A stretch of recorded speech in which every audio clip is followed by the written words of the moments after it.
ಮಾಡ್ರಿ, ಒಂದು ಗಣಿತ ಮಾಡಿರಿ. ಮಾಡೋದಾಗಲಿ ನಾ ತಿಳಿಸ್ನೋದು ಲಕ್ಷ ಕೊಟ್ಟು ನೋಡ್ರಿ. ಎಲ್ಲರೂ ನೋಡಿ ಮಾಡೋದಾತಂದ್ರೆ ವಿಡಿಯೋ ಒಂದು ಮಾಡಿರಿ. ಓಕೆ, ಎಲ್ಲರೂ ಬೋರ್ಡ್ ಕಡೆ ನೋಡ್ರಿ. ನಿಮಿಷಕ್ಕೆ ಕಿಮಿ ಅಂದ್ರೆ ಅರ್ಥ ಮಾಡ್ಕೋಬೇಕು ನೀವು. ಇದು ಭಾಳ ಮಜಾದ ಲೆಕ್ಕ. ನೀವು ಒಂದು ನಿಮಿಷಕ್ಕೆ ಅಂದ್ರೆ 1 ನಿಮಿಷ ಅಂತ ತಿಳ್ಕೊ. ಕಿಮಿ ಅಂದ್ರೆ ಏನು ತಿಳ್ಕೊಬೇಕು? 1 ಕಿಲೋಮೀಟರ್ ಅಂತ ತಿಳ್ಕೊಬೇಕು. ನಿಮಗೆ ಹೇಳಿ ಹಾಕಿದ್ ನಾನು 1 ಕಿಮಿ. ನಿಮಿಷಕ್ಕೆ ಕಿಮಿ ವೇಗದಲ್ಲಿ ಚಲಿಸುವ, ನಿಮಿಷಕ್ಕೆ ಕಿಮಿ ವೇಗದಲ್ಲಿ ಚಲಿಸುವ ಅಂತಂದ್ರೆ 1 ನಿಮಿಷಕ್ಕೆ 1 ಕಿಲೋಮೀಟರ್ ಅಂತ ಅರ್ಥ ಮಾಡಬೇಕು.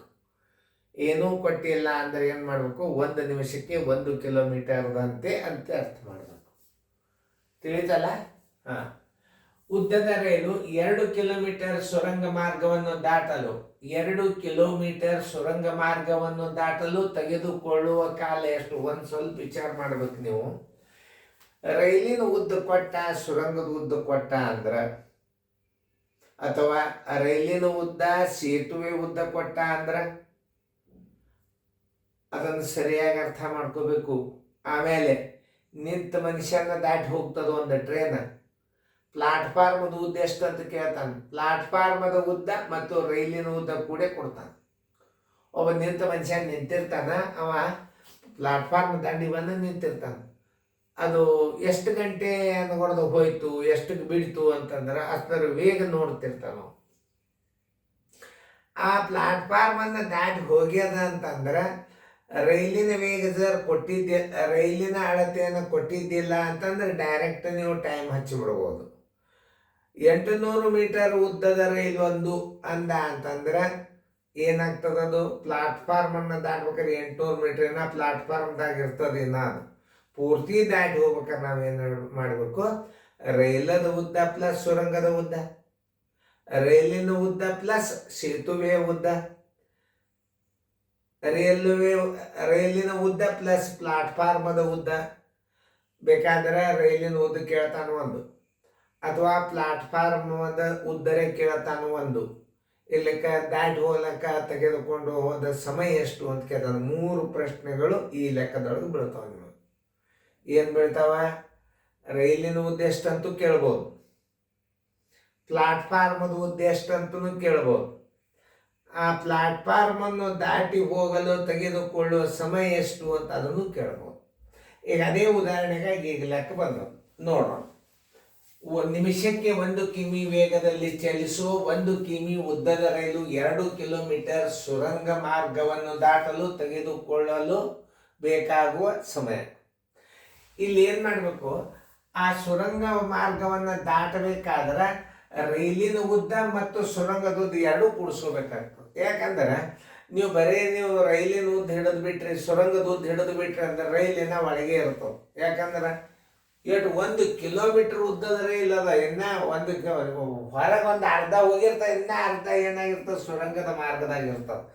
ಅದಕ್ಕೆ ಅವನು ಲೆಕ್ಕ ಹಾಕ್ಯಾನೇನು, ರೈಲು ಸುರಂಗ ಮಾರ್ಗವನ್ನು ದಾಟಲು ತೆಗೆದುಕೊಳ್ಳುವ ಕಾಲ ಎಷ್ಟು ಅಂತ ಕೇಳಿದಾಗ ರೈಲಿನ ಸಮಯ ಪ್ಲಸ್ ಮತ್ತು ಸುರಂಗದ ಉದ್ದನ್ನು ಕೂಡಿಸಿಕೊಂಡು ನಾವು ಈ ಗಣಿತ ಮಾಡಬೇಕಾಗ್ತದೆ. ಅಂದರೆ ರೈಲು ಕ್ರಮಿಸಬೇಕಾದ ದೂರ ಬರೋಬ್ಬರಿ, ರೈಲು ಕ್ರಮಿಸಬೇಕಾದ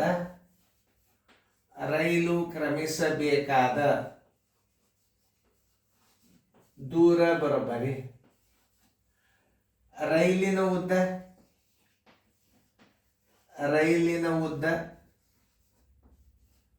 ಪ್ಲಸ್ ಸುರಂಗದ ಉದ್ದ.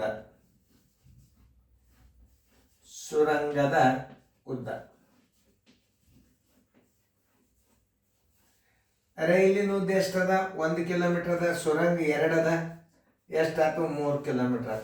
ವೇಗ ಹೆಂಗದ? ನಿಮಿಷಕ್ಕೆ 1 ಕಿಲೋಮೀಟರ್, 1 ಕಿಮಿ ಬರೋಬ್ಬರಿ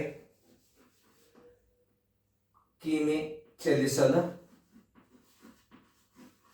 1 ಕಿಮಿ ಚಲಿಸಲು 1 ನಿಮಿಷ. 3 ಕಿಮಿ ಆಗ್ತದೆ.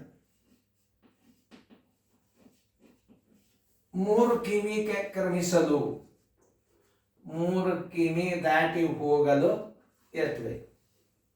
3 ಗುಂಡ್ಲೆ 1 ಸರ್ವಾಸ ಬಾಗಲಿ 1 3 ಒಂದ್ಲೆ 3 ಛೇದ 1 ಉಳಿದದಂದ್ರೆ ಏನು ಪೂರ್ಣ ಸಂಖ್ಯೆ ಅಂತ ತಿಳ್ಕೊಂಡು 3 ನಿಮಿಷಗಳು ಅಂತ ಬರ್ತಾರೆ.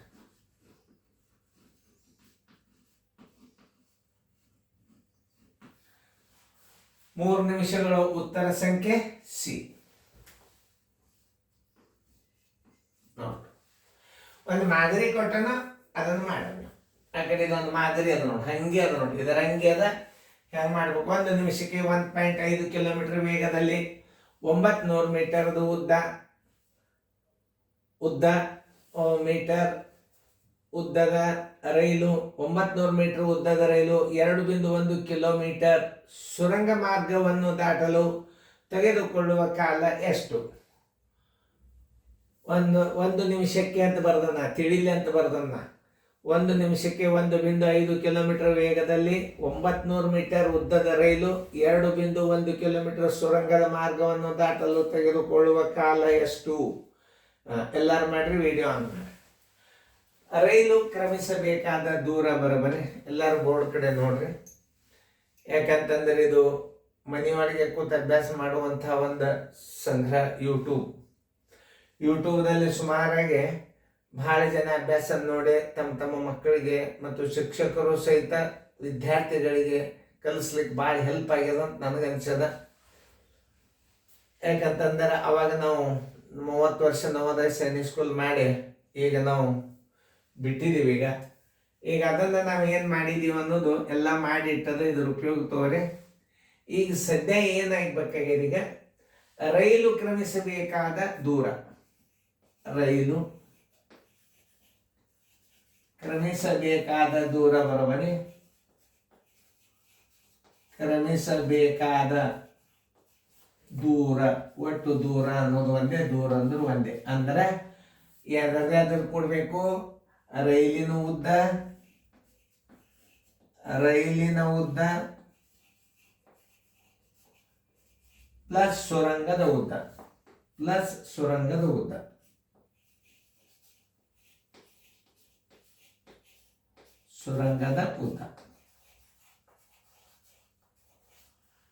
ರೈಲದ ಉದ್ದ ಇರ್ತದ 900 ಮೀಟರ್ ಅದ. ಸ್ವಲ್ಪ ಹುಷಾರ, ಇಲ್ಲಿ ನೋಡ್ರಿ, ಪ್ಲಸ್ 1.1 ಕಿಲೋಮೀಟರ್ ಅದ. ಎಷ್ಟು? ಇದು 2.1 ಕಿಲೋಮೀಟರ್ ಅದ. ಇವು ಎರಡನ್ನು ಕೂಡಿಸ್ಲಿಕ್ಕೆ ಬರೋದಿಲ್ಲ. ಇದು ಮೀಟರ್ದಾಗ ಅದ, ಇದು ಕಿಲೋಮೀಟರ್ದಾಗ ಅದ. ಹುಷಾರ್, ಅದಕ್ಕೆ ನಿಮ್ಗೆ ನಾ ಈ ಗಣಿತ ಹಾಕಿದ್ದು. ಇದನ್ನು ನಾವು ಹೆಂಗೆ ಕೂಡಿಸ್ಕೋಬೇಕಪ್ಪ ಅಂತಂದ್ರೆ, 1 ಕಿಲೋಮೀಟರ್ಗೆ ಎಷ್ಟು ಮೀಟರ? 1000 ಮೀಟರ. 3 ಸ್ಥಾನ ಮಾಡ್ಕೋರಿ ಇದನ್ನ. ಆಮೇಲೆ ಇದಕ್ಕೆ 3 ಸ್ಥಾನ ಕೊಡ್ರಿ, ಯಾಕಂದ್ರೆ ಇದು ಮೀಟರ್ ಅದ. ನೋಡ್ರಿ ನಾ ಹೆಂಗ ಹಚ್ಚದ. ಇದು 900 ಮೀಟರ್ ಅದ. ಈ 900 ಮೀಟರ್ನ ಹೆಂಗ ಹಚ್ಚಬೇಕು? ಅದನ್ನ ಕಿಲೋಮೀಟರ್ ಹೆಂಗ ಹಚ್ಚಬೇಕಂದ್ರೆ ಬಿಂದು ಕೊಟ್ಟು ಈ ಕಡೆ 0 ಮಾಡಿದ್ರೆ ಇದು 900 ಮೀಟರ್ ಹೋಗಿ ಏನಾಗ್ತದೆ? ಕಿಲೋಮೀಟರ್ ಆಗ್ತದೆ. 0.9 ಕಿಲೋಮೀಟರ್, 0.900 ಕಿಲೋಮೀಟರ್ ಪ್ಲಸ್ 2.1 ಬರೋಬ್ಬರಿ ಏನಾಗ್ತದೆ? ಇದು 3 ಕಿಲೋಮೀಟರ್ ಆಗ್ತದೆ. 3.000 = 3 ಕಿಮಿ. ವೇಗ ಹೆಂಗದ? 1.5 ಕಿಲೋಮೀಟರ್ ಕ್ರಮಿಸಲು 1 ನಿಮಿಷ. 1.5 ಕಿಮಿ ಕ್ರಮಿಸಲು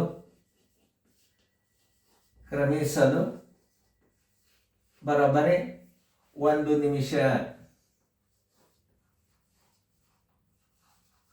3 ಕಿಮಿ ಕ್ರಮಿಸಲು ತೆಗೆದುಕೊಳ್ಳುವ ಸಮಯ ಎಷ್ಟು? 3 × 1 ಸರ್ವಾಸ್ ಬಾಗಲೇ 1.5. ಇದರ ಸ್ಥಾನದಲ್ಲಿ ಮೇಲೆ ಕೊಡ್ಲೇಬೇಕು. ನೋಡಿ ಹೆಂಗೆ ಹಚ್ಚಬೇಕು ಅನ್ನೋದು ತೋರಿಸಿದ್ ನಿಮಗನ. ದಶಮಾಂಶ ಸ್ಥಾನದಾಗ ಬಂತಂದ್ರೆ ಹೆಂಗೆ ಹಚ್ಚಬೇಕು ಅದನ್ನು ತಿಳ್ಕೊಬೇಕು. 1.5 ನೀವು ಹಚ್ಚಿದ್ರಿ ಅಂತಂದ್ರೆ ಮೇಲೆ ಸ್ಥಾನ ಬೆಲೆ ಕೊಡಬೇಕು. 1.5 ಇದರ ಸ್ಥಾನ ಬೆಲೆ ಮೇಲೆ ಕೊಟ್ರಿ. ಈಗೇನಾಗ್ತಿದ್ದು 15 ಆಯ್ತು. 3 1 3 5 5 1 5 2 ಬರೋಬ್ಬರಿ 2 ನಿಮಿಷ. 2 ನಿಮಿಷ ಎಲ್ಲಿ ಅದ ನೋಡ್ರಿ ಉತ್ತರ ಸಂಖ್ಯೆ ಬಿ. ನೋಡ್ರಿ, ಇಂಥ ಲೆಕ್ಕಗಳನ್ನ ನೀವು ತಿಳ್ಕೊಂಡ್ರಿ ಅಂತಂದ್ರೆ ಯಾವುದೇ ಗಣಿತ ನಿಮ್ಮ ನವೋದಯದಾಗ ಏನ್ ಬೇಕಾದ ಕೇಳೋ ಈ ಕ್ರಮಬದ್ಧವಾದ ವಿಡಿಯೋಗಳನ್ನ ನೋಡ್ಬೇಕು ನೀವು. ಬರೀ ಒಂದೇ ಒಂದು ಲಾಸ್ಟದ್ದು ನೋಡ್ಬಿಟ್ರ ಅಲ್ಲ. ನೋಡ್ರಿ, ಇದ್ರಾಗೆ ಮತ್ತೆ ಮುಂದಿನ ಮಾತು ಬ್ಯಾರೆನೆ ಬರ್ತದ ನೋಡ್ರಿ. ವೇಗ ಕಾಲ ದೂರದೊಳಗೆ ಎಲ್ಲಾ ಗಣಿತಗಳು, ಎಲ್ಲಾ ಕ್ವಾಲಿಟಿ, ಎಲ್ಲಾ ಟೈಪ್, ಯಾವ್ಯಾವ ಟೈಪ್ ಪ್ರಶ್ನೆಗಳನ್ನು ಕೇಳ್ತಾನ ಎಲ್ಲ ನಿಮ್ಮಲ್ಲಿ ಯಾಕೆ ಬರ್ತಿರ್ತಾರೆ. ಎಲ್ಲ ವಿಡಿಯೋಗಳನ್ನು ನೋಡ್ರಿ, ನೀವು ಚೆನ್ನಾಗಿ ಅಭ್ಯಾಸ ಮಾಡಿಸ್ರಿ. ನೋಡ್ರಿ, ತಿಳ್ಕೊರಿ. ವಿದ್ಯಾರ್ಥಿಗಳು ಚೆನ್ನಾಗಿ ಅಭ್ಯಾಸ ಮಾಡಬೇಕು.